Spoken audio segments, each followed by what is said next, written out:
We say Allah. Okay, so that's God to the Muslims. Some say it's not even the God of the Christians and so on. It's just a God. Some even said it's a moon God. But let us now look at the linguistic of the word Allah. It in itself is the beauty of Islam. Because the word in Arabic doesn't mean God. Just in case you thought it did, it doesn't. Because we have a word in Arabic for the word in English, God. It's called Ilah. Ilah, God. God, Ilah. That's the word. But when we speak about the one and only God, the one that's to be worshipped, the God of Adam, the God of Abraham, and the God of Moses, God of Jesus Christ, peace be upon him, and the God of Muhammad, peace be upon him, we're talking about essentially the only God that's worthy to be worshipped. No other God. Now, what would be the proof for this? I realize that we have a lot of detractors who will say, no, it's not true, I don't believe it. Let's get a proof from the English translation of the Bible. That's a good place to start. Around the earth, there are many hotels and motels. And almost every one of them that you go to, there's a drawer beside the bed that when you open it up, you'll find a book in there and you'll take it out. Now, what is that book? And you already know the answer. It's the Bible. It's the Gideon publication of the King James Version of the Bible. The Gideons are very proud of it because they've translated it into so many languages. If you'll turn a few pages right in the beginning, you'll find examples of the translation to Chinese and Korean and into Urdu, the language of Pakistan. You'll find it into Tamil. You'll find it translated into Afrikaans language, which happens to be the first. And the second language translated to is Arabiya, Arabic. And there is an example of each one of these languages from the verse in the Gospel of John, chapter 3, verse 16. And you know it very well. For God so loved the world. That's how it begins.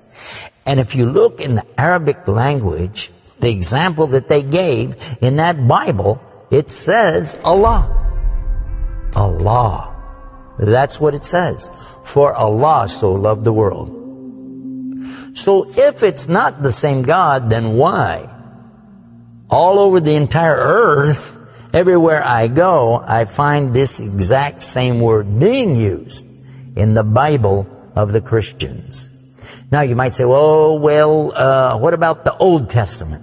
Well, just in case you would like to check it out, you can obtain a copy of this from our website. It's called The Beauties of Islam. Let me spell it out for you. It starts with B, beautiesofislam.com. Go there and see for yourself. The example is right there. Page 1 of the book of Genesis, of the very beginning of the Quran. Page 1 has 17 verses. And there's the word Allah. Alif, Lam, Lam, Ha, 17 times. So just as it's the God for the children of Israel in Arabic language, and it's the God for the Arabs who are Christians, it's also the same God for the Muslims. The word is Allah.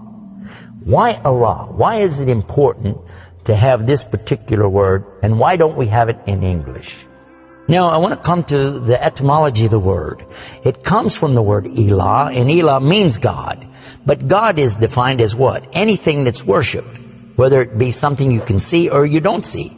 Something you can touch or not touch, something that you can hear or not hear. A God could be anything. A God could be a rock, a stick, a stone, a bone. A God could be something that you can make with your hands. A God can be something you could use your imagination for. It could be a human being. A God could be anything. G-O-D, God could be anything. But there is no word in English for Allah. So when you translate the word Allah to be God, you've actually diminished the meaning of Allah. That's why whenever you translate the Bible from English to Arabic, you need to use the word Allah instead of God with a big G, which now gives us a clue to the problem. In the English language, they only have one word, God. little G-O-D. It means something worshipped. It could be idols, images, pictures, statues. It could be human beings. It could be anything. This is God's, little G-O-D-S. But when you mean the God, you have to capitalize the G. You have to make a big G. Now, what happens if you're going to start the sentence with the word God? You have to make a big G anyway, don't you? So you wouldn't know if it was God, big God, or God, a little God, just any old God. You wouldn't know. Also, whenever you're speaking to someone, they can't see the letters. So when you say God, which God? What God are you talking about? In Arabic, though, it's clear. When you say Ilah, okay, he's talking about a God. And Allah is an Ilah. But he's also Al-Ilah, the only Ilah. And when you say Allah, this firms it up. And there's no doubt in anybody's mind that you're talking about the one and only God. The word Allah in the Arabic language cannot be made plural. There can't be more than one. Okay, that perfectly fits the unique God of the believers, because there's not more than one. He's only one. There's no God beside God. Second point is this: it can't be made female or male. There's no gender to the word. In Arabic, all the words have gender. All words have gender. But this particular word is only having gender because of the Arabic language, not because Allah has gender. I'll give you an example. It always says like Allahu. This means Allah, He is. But when we say He, it's out of respect for Allah, because Allah is without gender, because He's not like His creation. Not male, not female. Additionally, we find that the examples in Quran, for instance, when Allah is talking about Himself, you'll find it says Nahnu. Nahnu means we. And Allah refers to Himself as Nahnu. He also says khalaqna. He says khalaqna. What does that mean? He's saying that we created. And throughout the Quran you find Allah referring to Himself as we, our, and us. And right away you're going to say, okay, if that's not plural, then what is? In fact, this is the royal we used by a king or a queen when they're giving decrees. We have it in English too, so you can understand. The king says, we decree the following, and he's talking about himself. It's the royal we. Now, I thought about this quite a bit, and I was trying to think, how could I give a better example? After all, most of us, myself included, never met a king, never met a queen, and so I'm not really familiar with that usage. Although it's there, I'm not sure what you're talking about. So then in studying the English language, we find that it's true that we do that when we speak to someone directly. Watch this. When I say, for instance, this cup. Okay. I would say, this is a cup. This is a cup of tea. I would say, this book is. I would say, those artifacts are. Those are. This is. These are. So I'm saying is and are. Did you catch this now? These things are.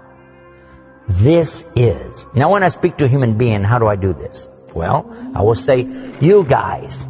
All of you are. All of you are. A-R-E.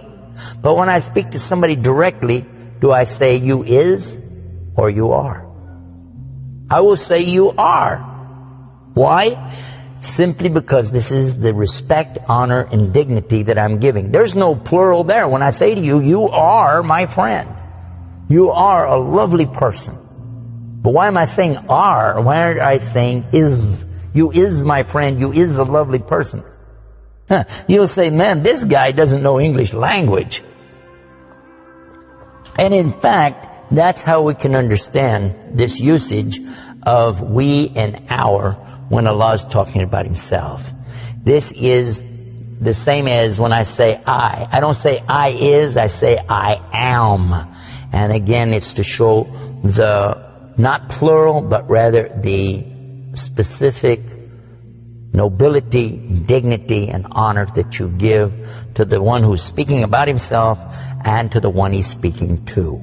And in the same way, that's exactly what Allah is doing when He says Nahnu and Khalaqna and other examples throughout the Quran. So now what we've learned is that Allah's name itself is the perfect name for Allah. It is something that is so fantastic to describe who He is and who He isn't. The one and only God. There's none other like Him, nothing like unto Him, Allah, and at the same time, the dignity, the royalty, the honor that's due Him is contained in His name. Not like anything else, not male, not female, and yet He is the all Allah, the only God.